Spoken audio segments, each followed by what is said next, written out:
धर्माचार्य हूँ महेश कोचरा ने summer camp जो पंहिंजो लॻो वञे कि अपडेट ॾींदा हलूं कि फार्म जो रहा से हाणे असां वटि जो 100 खां मथे फॉर्म हुआ उनमें गिनती असांजे 10-15 फॉर्म बचिया आहिनि उनजे बाद पाण फॉर्म बंदि थी वेंदा त इट्स मीन्स कि एडमिशन क्लोज थी वेंदा ने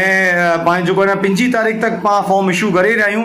आके जो फॉर्म हिते जमा करणो हुई जमात खाने में उन लाइ 27 तारीख़ आख़िरी है उनजे बाद असां फॉर्म नहीं गिनो ने 28 तारीख़ जी फॉर्म आज जमा थी वेंदा अरीना में 2 तारीख़ जी क्लासेस स्टार्ट थी वेंदियूं इनजे अलावा जो इंग्लिश लैंग्वेज जो क्लासेस आई उनजो 2 जगह ते पाण लगाया आहियूं हिकिड़ो पाण लगाया आहियूं कुमारवाड़ी जे अंदरि जो पिछले साल भी पाण लगाया हुआसीं ने हिकिड़ो पाण लगाया आहियूं मूसा लैंड जे अंदरि जो मूसा लैंड में बेटायाल जे पुठियां गोल्डन स्कूल है उते भी पाण इंग्लिश लैंग्वेज की क्लासेस लगाए रहिया आहियूं तो जो इंटरेस्टेड वे